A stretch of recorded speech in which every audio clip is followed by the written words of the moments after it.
Mga pwede dito yung cellphone. Sige. Oh, ay matumapalit kain. Okay. Nay, and ari nga sa nay nagklaklase na kamit biochem. Dito gawas ka is. Okay.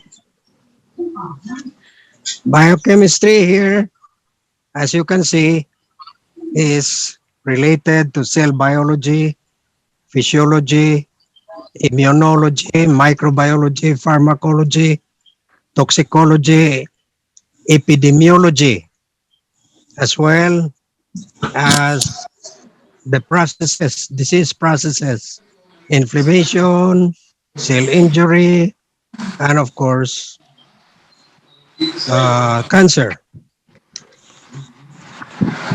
Now you have seen this relationship, and the different disciplines of medicine that are dependent on biochemical reactions and processes.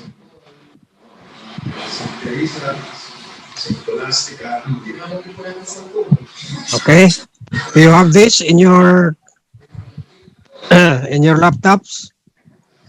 Now this tells you now that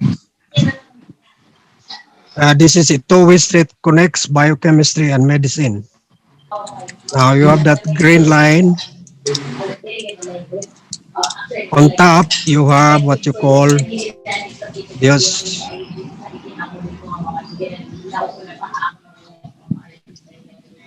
on top you have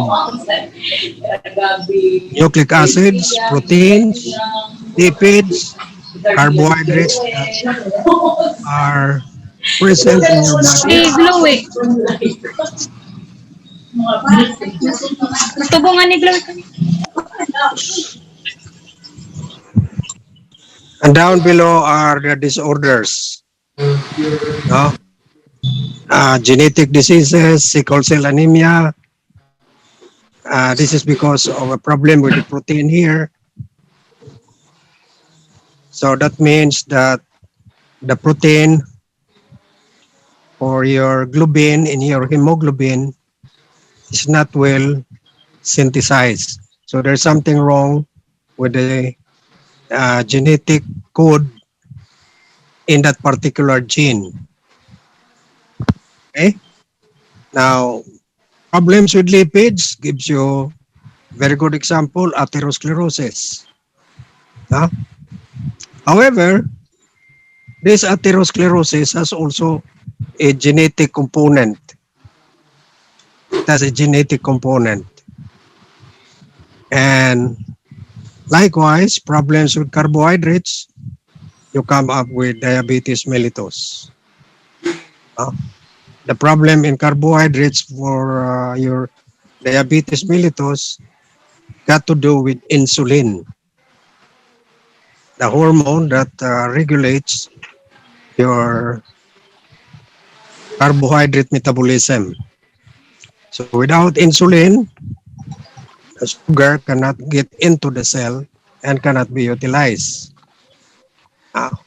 So this is just to show you that biochemistry and medicine goes hand in hand. Okay? All right. Biochemical processes underlie human health. Biochemical research impacts nutrition and preventive medicine. The definition of health by the World Health Organization says complete physical, mental, social well-being and not merely the absence of disease or infirmity. So the maintenance of health requires optimal dietary intake of vitamins, amino acids, essential fatty acids, minerals, and water. You know, of course, what vitamins are, what amino acids are, essential fatty acids. You must have heard, of course, of omega-3, omega-6, omega-9 fatty acids. And then, of course, minerals. foremost mineral that you can always remember in your body is calcium. That's in the bones. But actually, your calcium is not only in the bones, but it also are found in the neuromuscular processes. Minerals, now especially during this time in pandemic, uh, most important mineral would be zinc. Why zinc? Because zinc boosts your immune system. And that's what we are having right now. That's only our only weapon. There is no medicine for COVID-19. There is no vaccine yet. So what we have to do is to strengthen our immune system. And as I've said, zinc is very, very important in boosting the immune system. That's why the pharmaceuticals now are producing no, supplements that contain zinc. And another mineral that is important for also for your immune system is selenium. No, and then of course water. Water is very, very important. Okay, so most diseases have biochemical basis. Aside from the organisms, environmental pollutants, many diseases are manifestations in the genes. So we could call them genetic diseases, no? Diseases due to inability of the protein that is used in your body, or the protein that forms part of the chemical processes are not well synthesized. Now, chemical reactions or biochemical processes, each of which can adversely affect one or more critical biochemical function. I have seen here a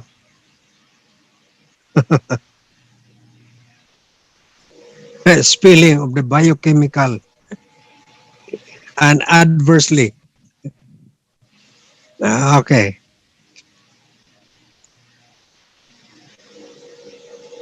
So major causes of diseases. We have physical agents, chemical agents, including drugs, whether those drugs are legal or illegal. And you have biologic agents, oxygen lack, genetic disorders, immunologic reactions, natural nutritional imbalances, and we have endocrine imbalances. Okay, physical agents, of course, trauma, extremes of temperature, sudden changes in atmospheric pressure. Uh, can you give an example of changes in atmospheric pressure? Diving, doc. Okay. Diving. All Scuba right. diving.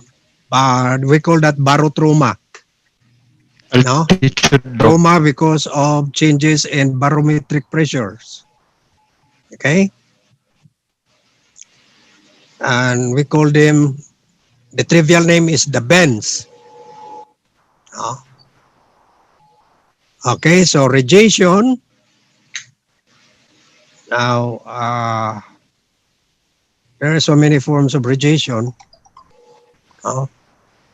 X-ray, UV rays, these are all radiation. And radiations coming from your laptop, coming from your cell phones. No? These are your frequencies. And there are so many who are opposing now the putting up of this 5G. At present, we are using 4G in our digital devices. Okay? And then we have electric shock, of course, electricity, chemical agents, okay, toxic compounds, therapeutic drugs, and also those illegal drugs. No? Biologic agents. Oh, number one here is viruses. The one that we are having now. The coronavirus. Then bacteria, fungi, higher forms of parasites, including human parasites. Oxygen lack, loss of blood supply, depletion of oxygen carrying capacity. Oxygen carrying capacity, that means you are referring to hemoglobin. Hemoglobin is not able to carry the oxygen. Perhaps the iron there is in the ferric state so that oxygen cannot be carried. And poisoning of oxidative enzymes. Now, so usually the free radicals. Genetic disorders, of course, congenital or molecular. Then you have immunologic reactions. Allergy is an immunologic reaction. Now this one is anaphylaxis or anaphylactic shock. This is one thing that you should avoid when you are already practicing. Your patient come into your office in a vertical position, and then you do something, especially when you inject antibiotics, and the patient comes out in a horizontal position. Okay? Autoimmune diseases. Now, our immune bodies are probably are overactive, and it destroys your normal tissues. Now, this is autoimmune diseases. Nutritional imbalances, of course, you have seen this. No, deficiency not only of proteins, carbohydrates, vitamins, minerals, but deficiency due to lack of energy. No? That's energy deficient. Then you have endocrine imbalances. Most common with your endocrine imbalances, you have your diabetes mellitus. Okay. Let's go to this one. Biologic investigations and laboratory tests that is being used. So on one column, you have use. On the other column there on the right are example. So to reveal the fundamental cause and mechanism of the disease, example is the demonstration of the genetic defect in cystic fibrosis. Okay. Number two, a rational treatment of the disease based on the item above. So if you know what is wrong, let us say that the patient cannot tolerate phenylalanine. Phenylalanine is an amino acid. An amino acid, and this amino acid is part and parcel of the protein that you are eating. So this is quite a problematic because you need protein. No, you need protein, and most protein contains phenylalanine. So your diet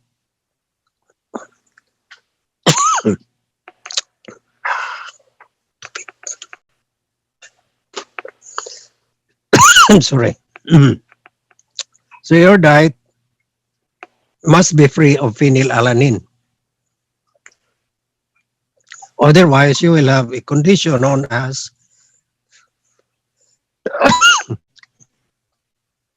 sorry. Thank you.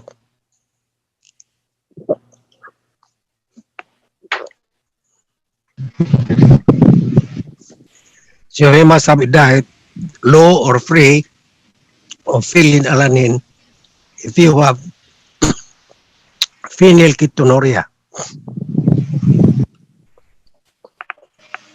Number three, to assist in the diagnosis of specific diseases. The use of plasma levels of troponin I or T in the diagnosis of myocardial infarction. Now, you will meet this troponin in the skeletal muscle as well as cardiac muscles.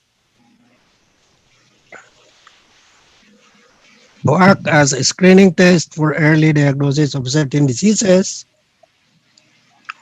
So, we have very measurement of blood thyroxine or thyroid stimulating hormone, TSH, in diagnosis of neonatal congenital hypothyroidism. Okay, the next one is to assist in monitoring the progress or worsening or remission of a certain disease. So we do enzyme assay of certain enzymes, which is, my God, which is unique to the disease. So we have here the enzyme ALT or alanine transaminase and monitoring the progress of infectious hepatitis. To assist in assessing the response of disease to therapy, use of measurement of blood carcinoembryonic antigen or CEA in certain patients who have been treated for cancer of the colon. Okay, so use an example.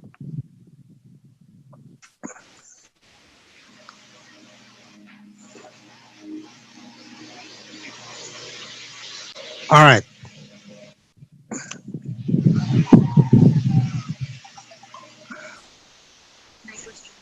Yes, you have question?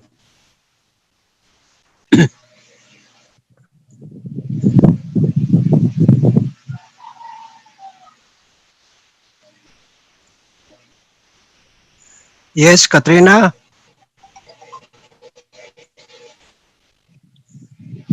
What's the question?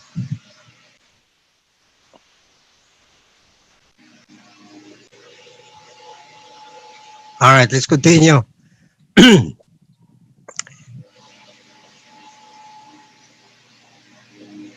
Are you familiar with this Human Genome Project or the HGP? This Human Genome Project is a race of research companies to be able to sequence the human DNA. So it's called Human Genome Project. Now, there are two prominent countries involved in this. This is France and United States. In France, they are all privately owned, while in the United States, one company is government owned and the other is privately owned. Now, whoever is the one to finish the sequencing of the genome, human genome, he has the right to patent it. So, if one company is able to finish it and just patent it, all of the researches done on the DNA, no, could not proceed unless they have the permission of that particular company who sequenced the genome.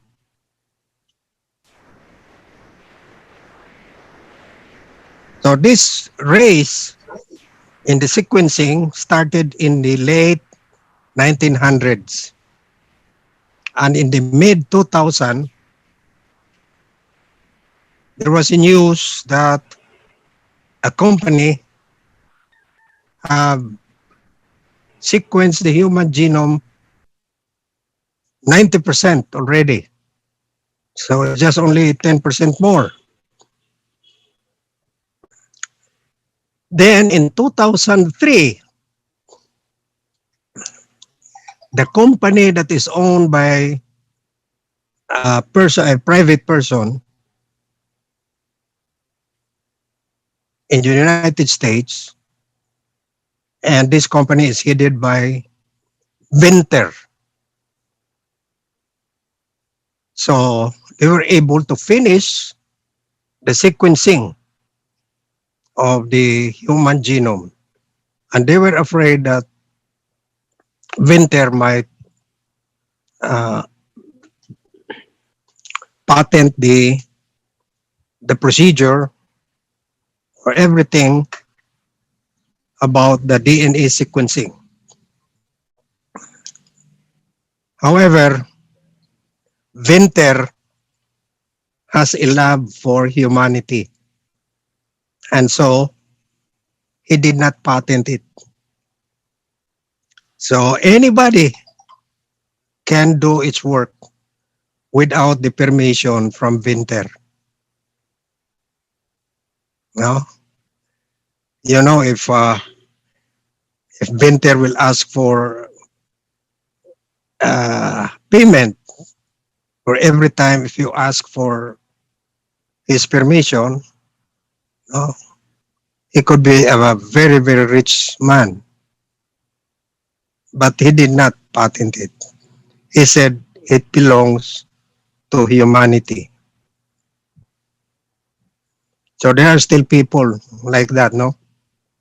Unlike the people that we have around who are greedy. Okay, so they finished that in 2003, just 50 years when Watson and Crick, you know who they are, no? They were the first to describe the double helical structure of the DNA. All right, so the implication of this accomplishment, medicine and all biology are benefited, and the benefit is unlimited. Now they are even tinkering now into replacement therapy, and the replacement that they are now going into is gene therapy. So gene therapy. So if you have a defective gene, the idea is to remove that gene and put a gene that is healthy.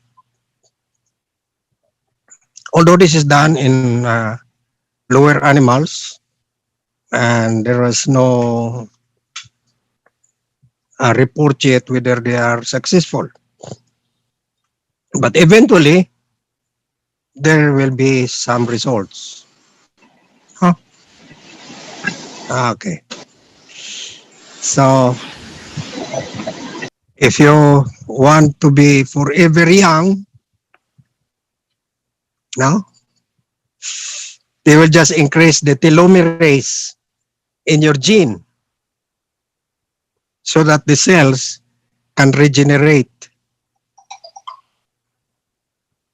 So, old cells are removed and then new cells are being used as replacement. But that is several years from now. I don't know if we'll be still around when they can do that.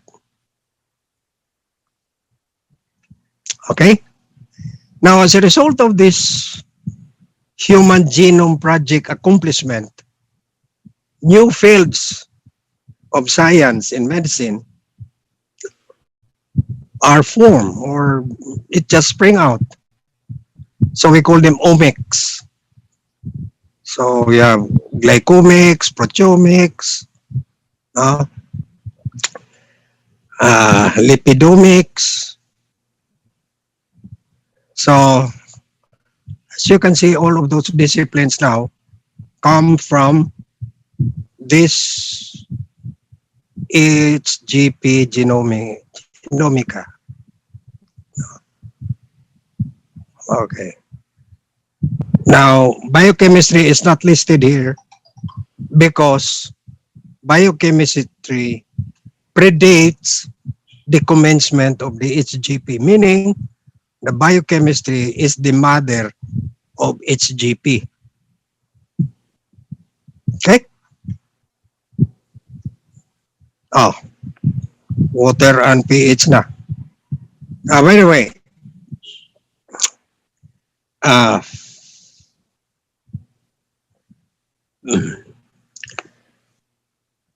that's the end of the chapter, chapter 1.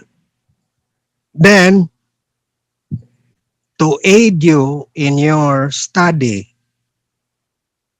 you go to the summary.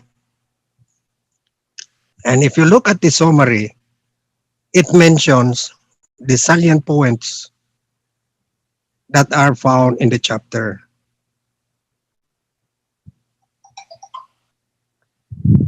Now, biochemistry is not really very hard, as a lot say that it is very hard.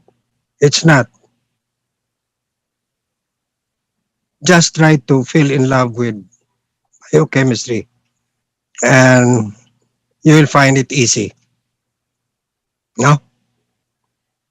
Now, during this crisis that we have, you do not have so much activity but to stay at home,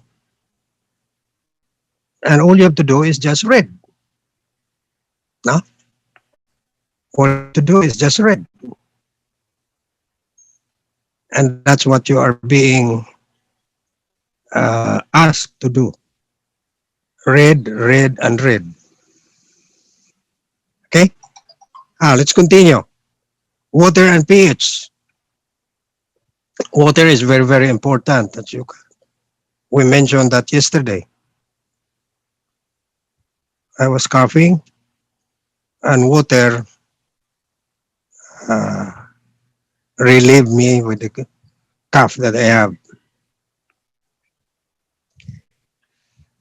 Okay, importance again. Now, biomedical importance of water. First, you consider ability to solvate, meaning to dissolve a wide range of organic and inorganic molecules derived from the ability of water to do this because of the dipolar structure. What do you mean by dipolar? When you say dipolar molecule, a molecule that has two charges, a positive charge and a negative charge. There you are. Your water forms dipoles. This is the tetra.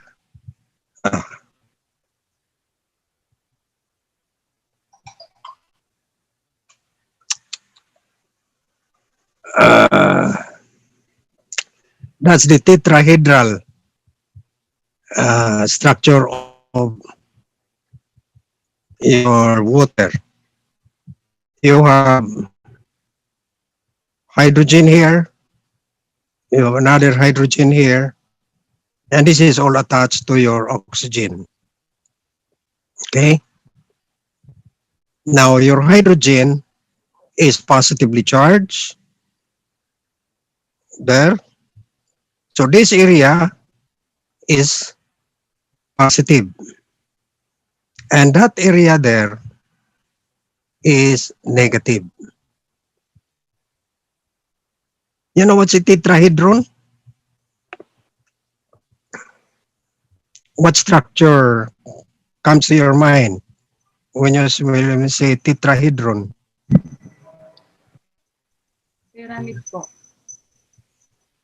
Very good example is the pyramid of Egypt.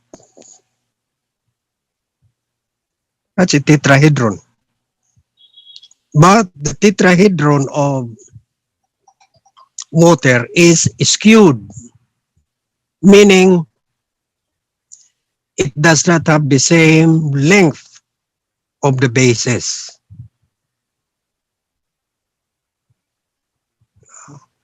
The base of the tetrahedron, they do not have the same length.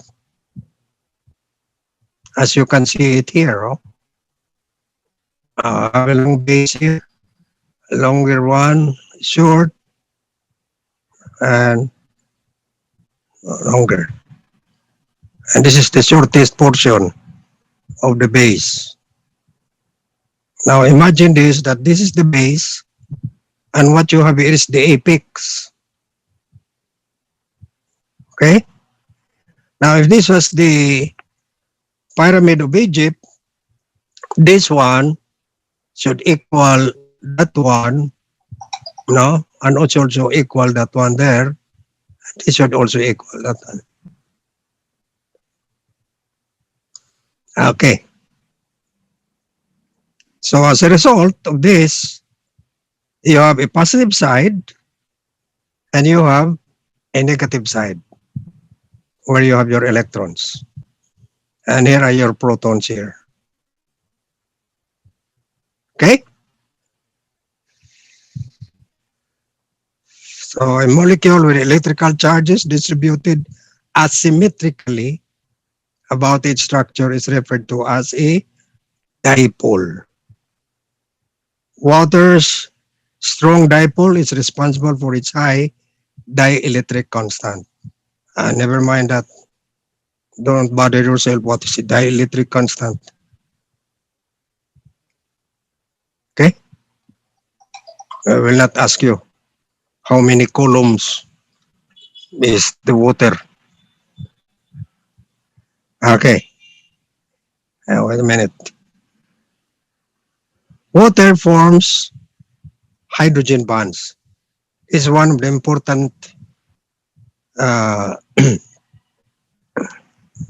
function of your water. It can easily form hydrogen bonds. Okay? A hydrogen bond. So I'll give you an example. There you are. So this water, this oxygen here is shared by this hydrogen with this hydrogen on the other molecule. This is a water molecule. This is also a water molecule. And this is negatively charged and this is positively charged. So they form a bond.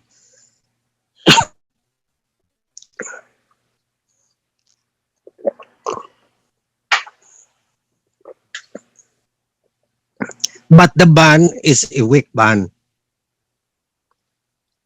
That's why it is dotted. It is not like this bond here. No, it's quite a strong bond. And also this one. All right, so you have one water there, another water. Now here you have several water molecules. One water molecule, another water molecule, another water. And these are hydrogen bonds. These dotted lines. Okay? Because of that, it has the power to solvate, meaning dissolve, no? Other molecules. Okay.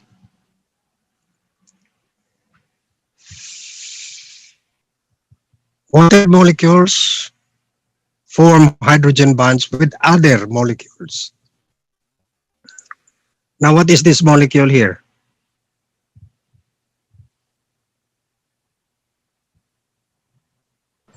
Ethanol. Huh? This is your favorite, Ethanol. ethanol, right? Ethyl alcohol, the drinkable alcohol. Huh? And this is water. See? Oxygen is being shared by this hydrogen here. Right? Now this one. You have another ethyl alcohol here. And another ethyl alcohol. And so, from this hydrogen bond. And then we have here a nitrogenous compound with a hydrogen. And then we have here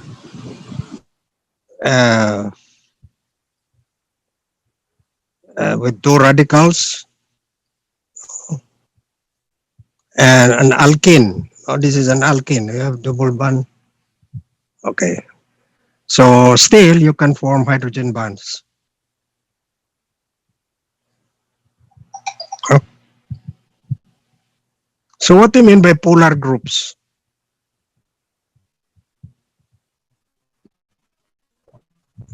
What do you mean by polar groups? And the opposite of that is non-polar. Diba?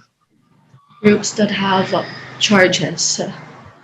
Okay, your polar groups. No, and the non-polar. Okay.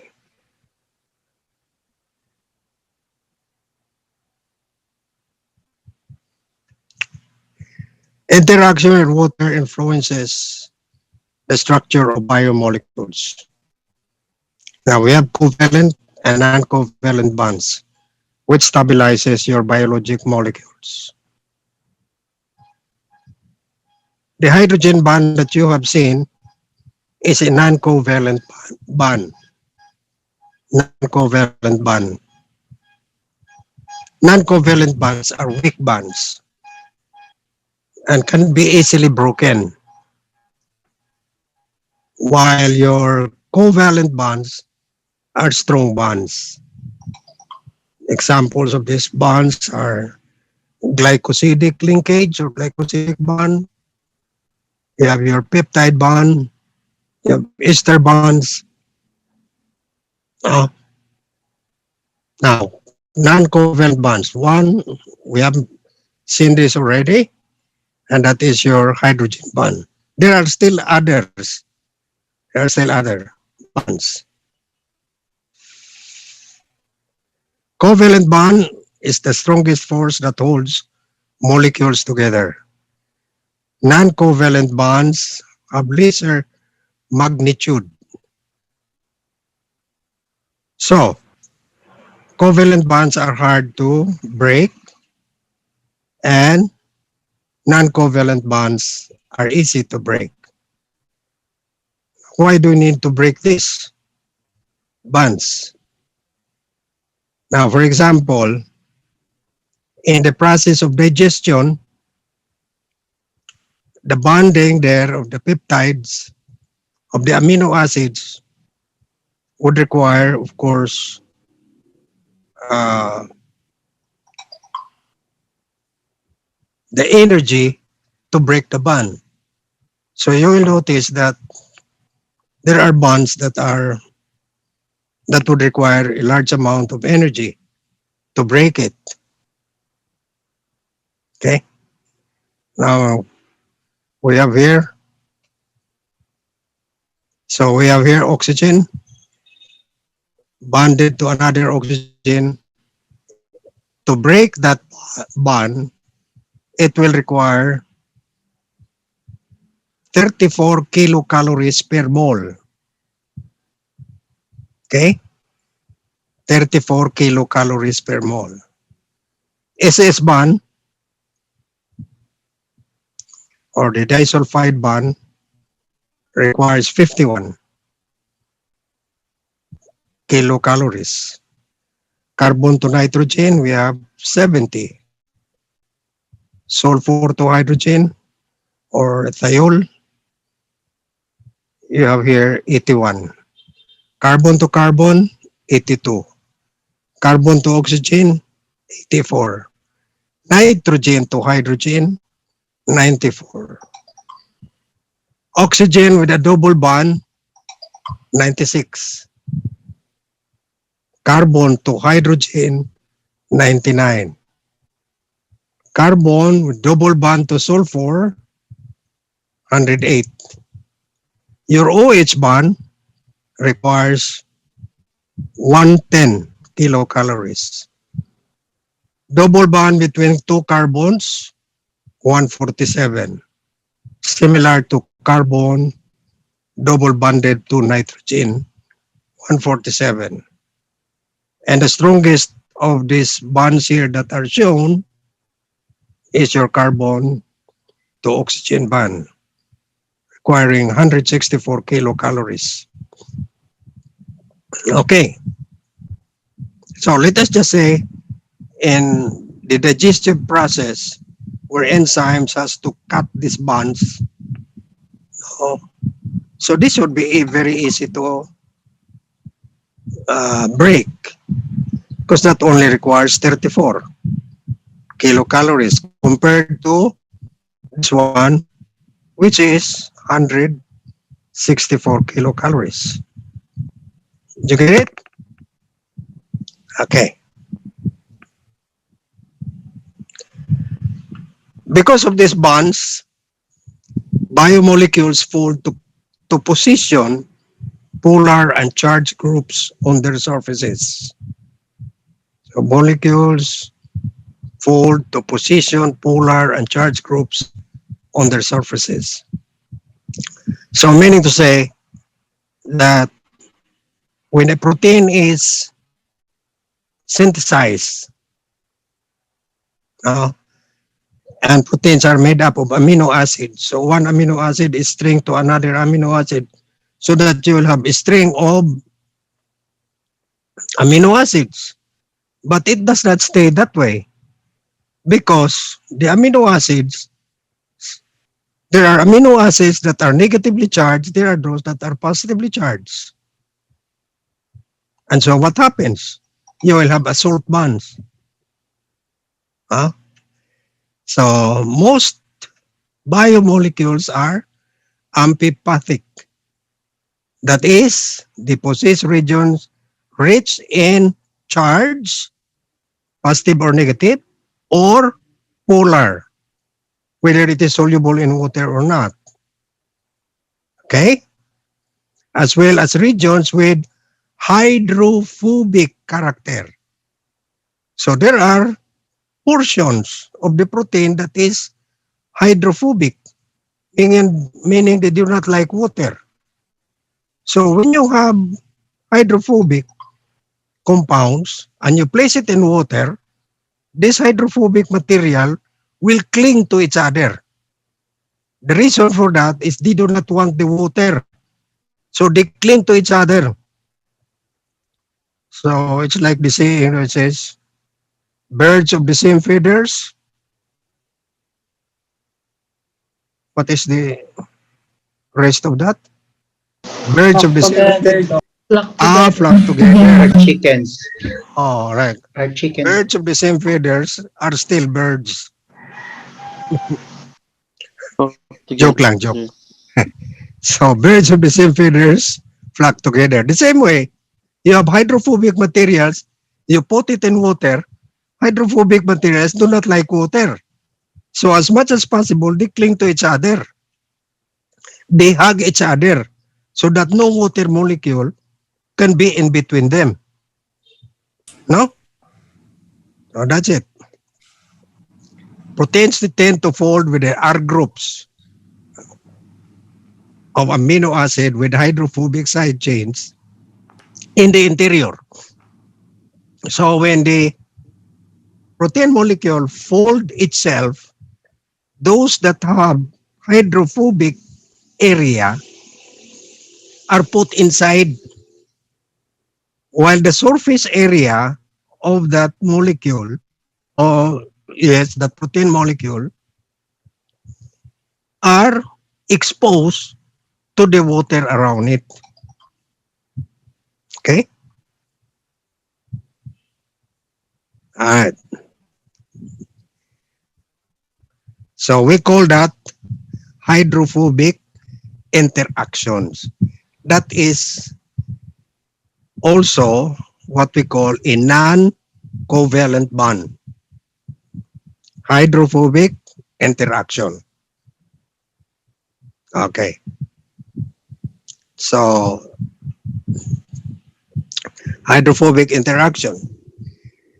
Then we have electrostatic interactions. So these are due to charge groups. A positive to negative. One positively charged tail of an amino acid is attracted to the negative charge of another tail of an amino acid. And they form what we call salt bonds or salt bridges. Salt bridges are comparable in strength to hydrogen bonds,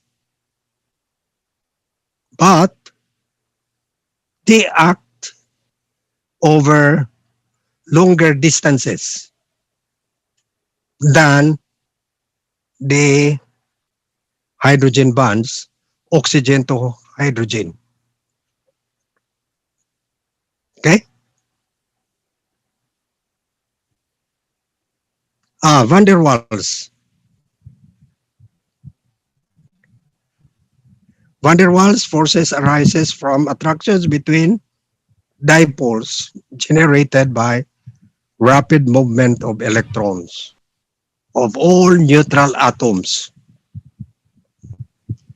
It is significantly weaker than a hydrogen bond, but potentially extremely numerous.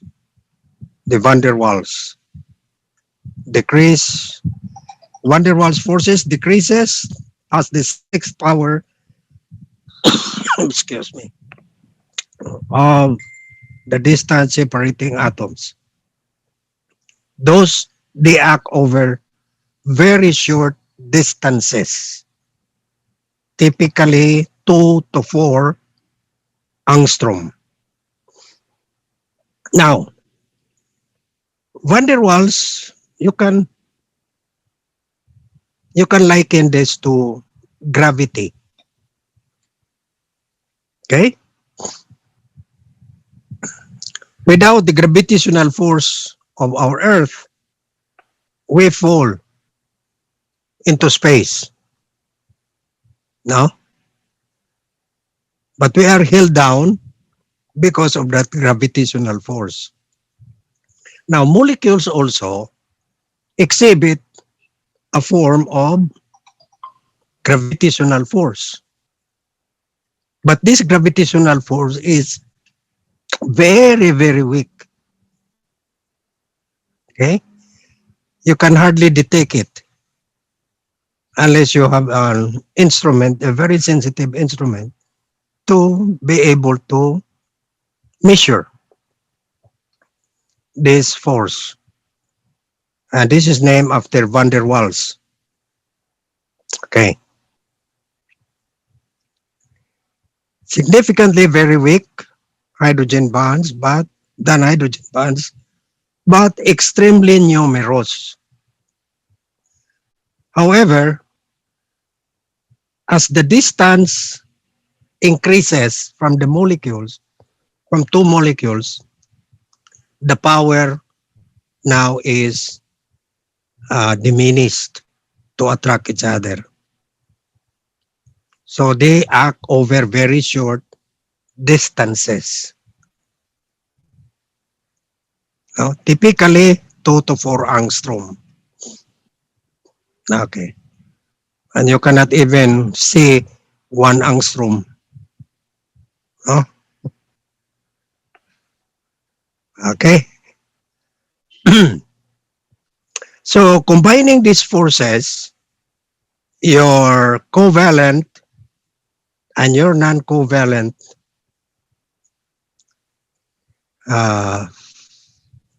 bonding or attractions are utilized in forming the structure of biomolecules. While each individual DNA strand is held together by covalent bonds, the two strands of the helix are held together by non-covalent bonds such as hydrogen bonds. Following, of course, the Watson-Crick base pairing.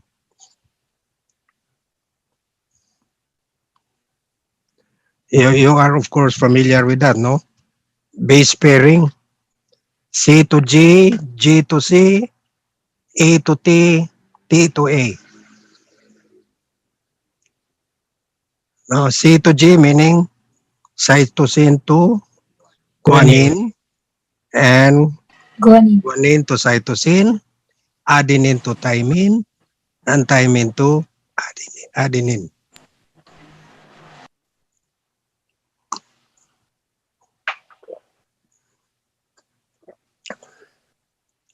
The force that is holding them is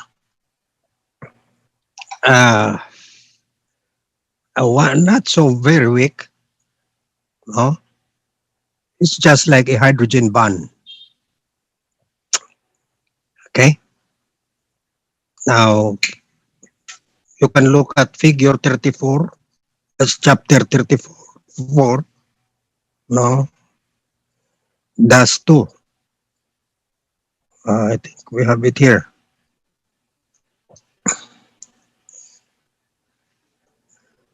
Wala din. So you just look at how it looks. 34-2. That is chapter 34, number 2 figure. Okay. Water is an excellent nucleophile. So what do you mean by nucleophile? And the other one is an electrophile. Wait a minute.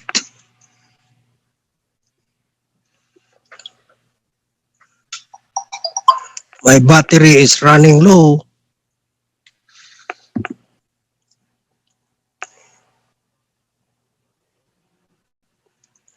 Okay. My battery is running low, so I have to put in the charger.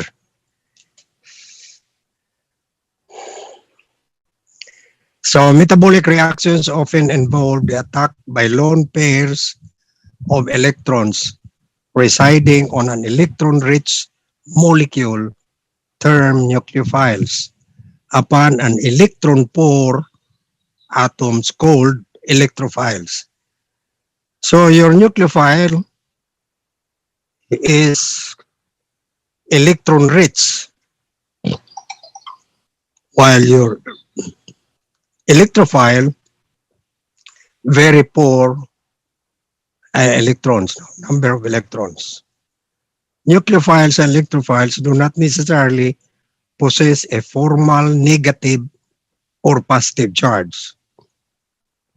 Water hosts two lone pairs of sp3 electrons bear a partial negative charge. You have seen that in the tetrahedron, and becomes an excellent nucleophile. Other nucleophiles of biologic importance include oxygen, atoms of the phosphates, alcohols, and carboxylic acids. The sulfur of thiols is its group, and the nitrogen atom of amines,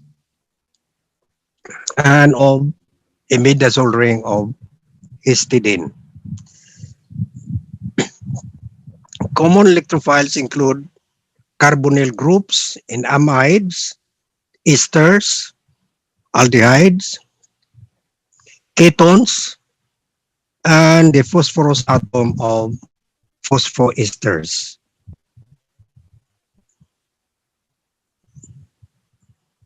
All right. Let's now look into water. Water molecules, although it is a very stable compound,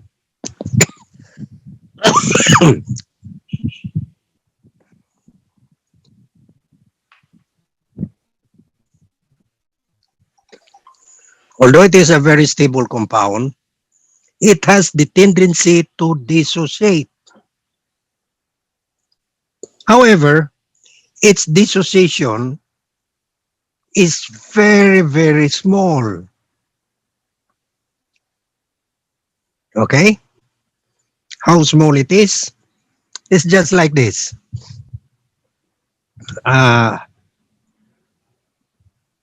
You know, of course, in Tacloban is surrounded with water, di ba?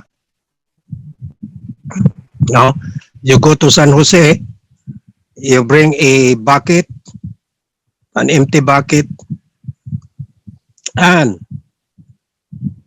you go to the water, to the sea, get a bucket of water. Now, you know that you remove one bucket of water, right? But the sea there, or the ocean, does not seem to mind that you remove one bucket of water. But it is true that you got one bucket of water. So this is comparable now to what we call the dissociation of water. Although water can dissociate, its dissociation is very, very low. Very, very low. All right. You have seen here an equation right away, and some of you may have detest the presence of equation. Now, do not be do not be scared of this, because I am not going to ask you on this. This is just only part of understanding what is meant by the dissociation of water. No? So, Doc, we're not about to solve anything of these equations. Well, there might be a little, but not, just like in your math subjects. Kaya lang, Dok. Huh? Budalag, buti ay la. Ay na lang good. Okay. Un- So this is Saan man namon ni Doc? dissociation of water here. And it's a constant. So the constant, the dissociation constant of water is the hydrogen ion concentration times the hydroxyl ion concentration divided by the concentration of water. So that's dissociation. As long as you can just be able to know what is that. If you are presented with an equation like this, diba? Mingon niya ka, kinsa unsa man na? Okay.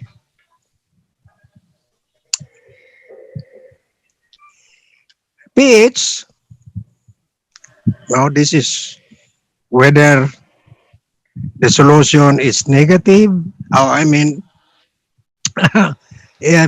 acidic, or the solution is alkaline or basic. Now,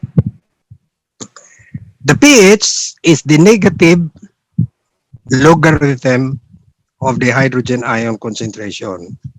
So this is it, pH, the negative log of hydrogen ion concentration.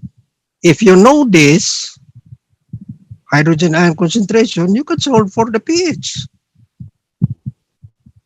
Now, however, at this point of time, we will not be measuring the pH, because when you are already in your clinical years, you will be asked for the pH of the plasma of your patient and how to correct that pH by the use of buffers. Okay? So the definition, while not rigorous, suffices for many biochemical purposes to calculate pH of the solution. All right. How to do that? 3 steps only. Calculate the hydrogen ion concentration, calculate the base 10 logarithm of your hydrogen ion concentration, and it is the negative value found in the second step. Okay, so all you have to know, of course, you know what is logarithm. You have passed this. Now, for example, pure water, mineral water.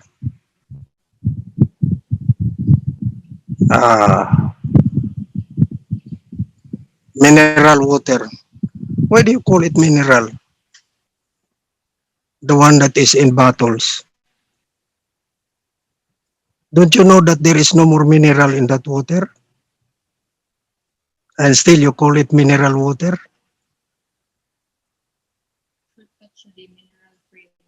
No? That mineral, that water has passed through several filters. They filter off all the minerals. So that's a misnomer calling it mineral water. There's no more mineral there. Okay? All right. So it says here, example, pure water. That's pure water. Rainwater drops from the sky. Of course, in a polluted environment, that rainwater will catch the pollution. So once it goes down to you, that's already contaminated by the pollutants. But if there is no pollutants in the air or the atmosphere, that is considered as pure water. So, pure water at 25 degrees centigrade. Now, This is not the average temperature, room temperature. This is the room temperature in the United States. That's where the books came from. What is our normal room temperature? It is not 25. It's higher than that. Sometimes it reaches 32, 36, or even 40. No? So pH is negative log of hydrogen ion concentration. Pure water is, the concentration of pure water is 1 times 10 to minus 7. So the negative log of 10 minus 7 is equals to negative 7, and you have pH 7, pure water. Okay?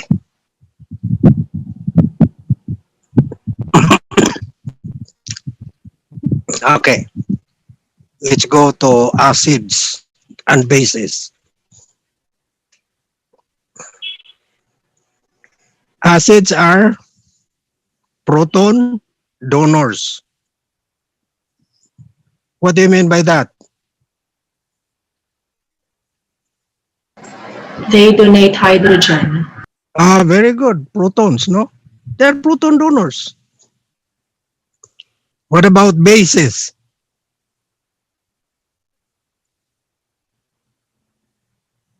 They are They accept hydrogen. accept hydrogen or protons. Very good. Now, give me an example of an acid. Ascorbic. Acid. Oh, there you are. Oh, hydrochloric acid, sulfuric acid. Sulfuric No? acid. Acetic acid. No? Vitamin Okay. C. Oh, I beg your pardon. It's not acid. Because once you have that in water, now it contains potassium, and the potassium reacts with water, produces potassium hydroxide, and what happens now? It becomes alkaline. Diba? All right. Strong acid like sulfuric acid, hydrochloric acid, dissociate completely. What do you mean by that?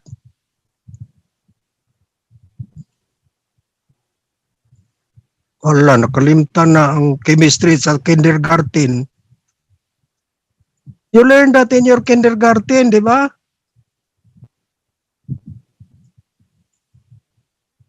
Meaning to say, if sample, you have hydrochloric acid, dissociate completely, meaning separate the ions, the hydrogen ions, completely separate from chloride ions.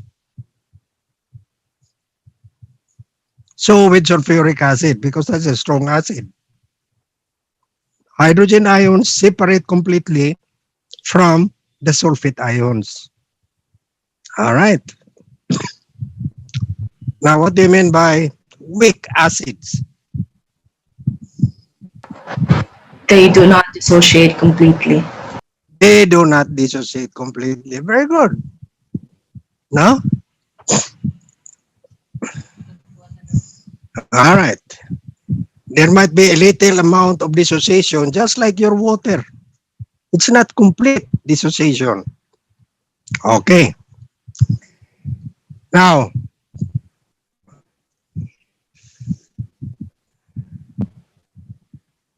strong acid, strong bases. Now, let's go back again to acids. When hydrochloric acid dissociate, you produce hydrogen ions and chloride ions. Okay. The chloride ions is the conjugate base. Conjugate. You know what's the meaning of conjugate, no? when you have conjugal property, it's husband and wife property, di ba? Conjugal or conjugate. So, in the dissociation of hydrochloric acid, your chloride is your conjugate base. Okay, no? Now, as well in sulfuric acid, your sulfate is the conjugate base of sulfuric acid. Now, when we say, or when we ask strong bases or a base, your example right away is potassium hydroxide, sodium hydroxide, right?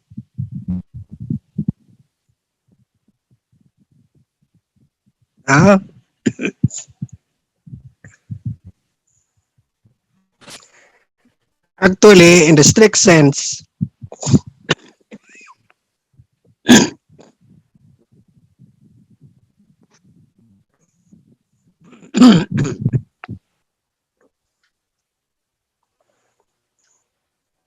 in the strict sense, potassium hydroxide and sodium hydroxide, they are not called bases. They are called alkalis.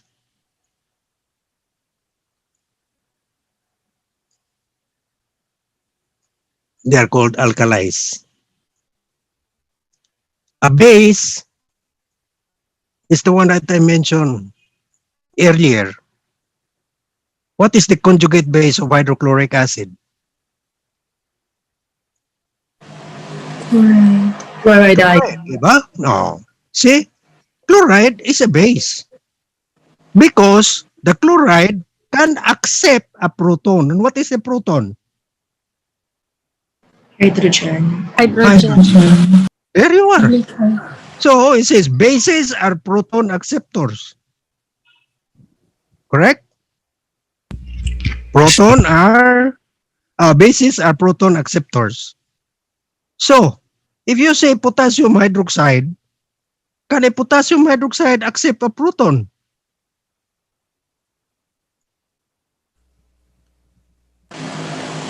What is the compound? Diba?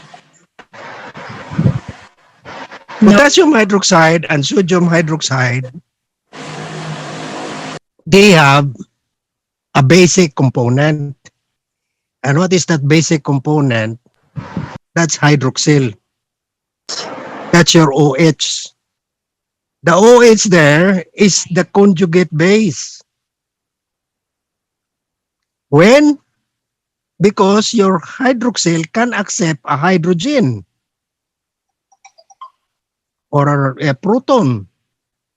So the OH accept a proton, it becomes water, correct? Yes. Huh? Or sodium hydroxide, yes.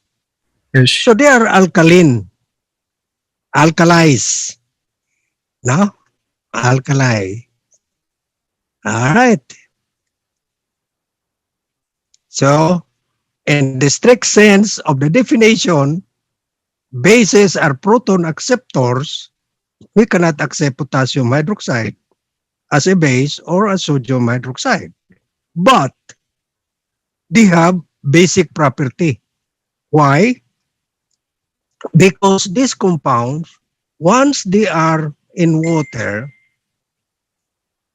they dissociate into potassium and hydroxyl. And the water around it reacts with the hydroxyl to form molecules of water. And what about the potassium? The potassium takes the OH from the water to form potassium hydroxide. Correct? All right. So let's not debate on that. Potassium hydroxide and sodium hydroxide are just say they are bases, yes, because they have basic property because of the OH. Okay? All right. All right, so strong bases completely dissociate, just like strong acids. Weak bases, like weak acids, do not dissociate completely. Okay? All right.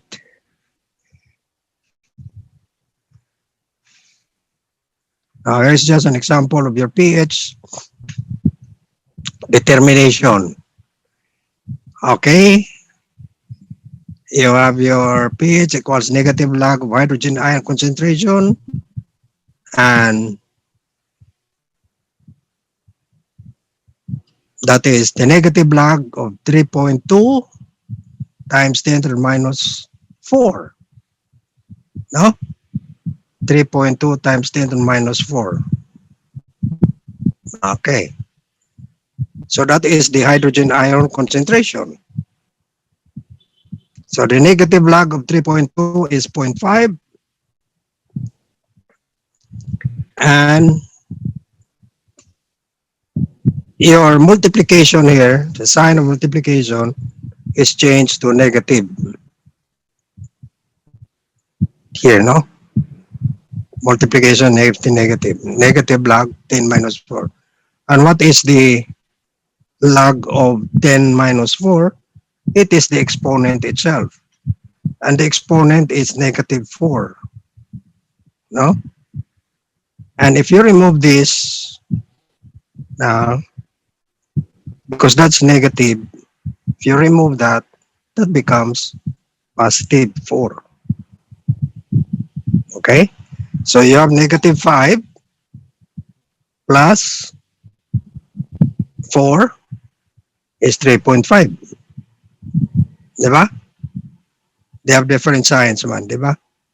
So you go into subtraction. You learn this in your math kindergarten. Did you pass o kindergarten? Joke lang.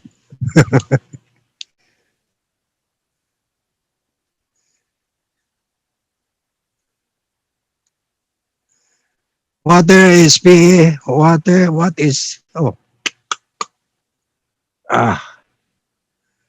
what is the pH?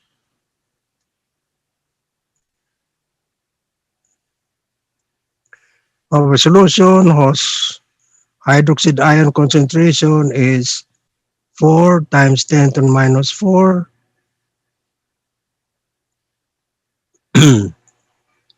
moles per liter. So when we say pH, that is the hydrogen ion concentration. The opposite of that would be pOH. That would be hydroxyl ion concentration. So the dissociation constant of water is equals to concentration of hydrogen ion times the concentration of hydroxyl ion equals 10 to minus 14. So pH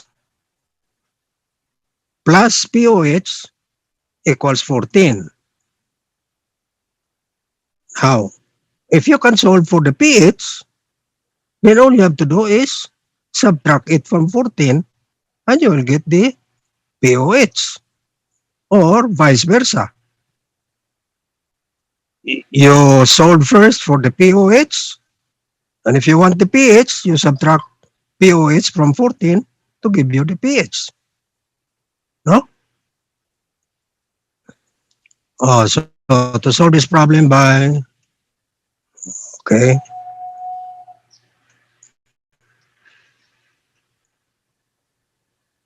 To solve this problem by this approach, the hydroxyl ion concentration is 4 times 10 to the minus 4.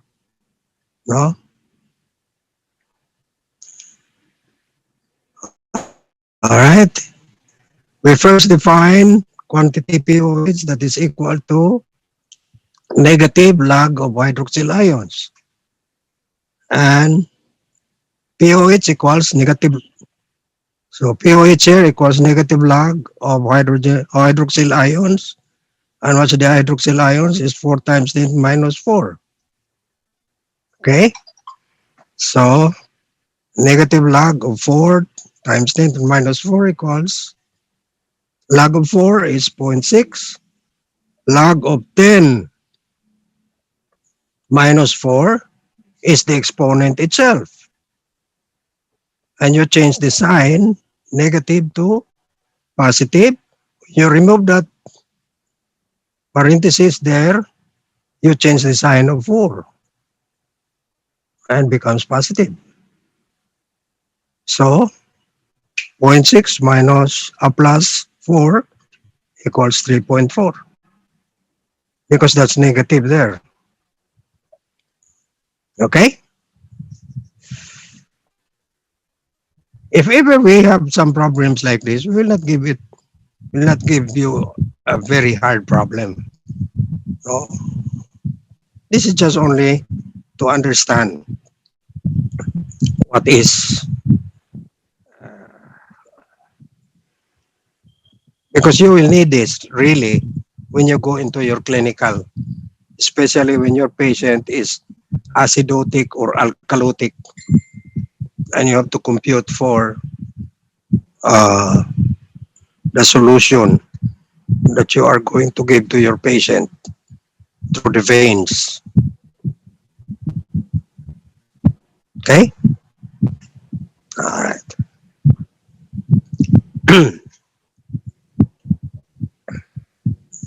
Ano buka naman eh? Balik naman eh. Dili. Oh. All right.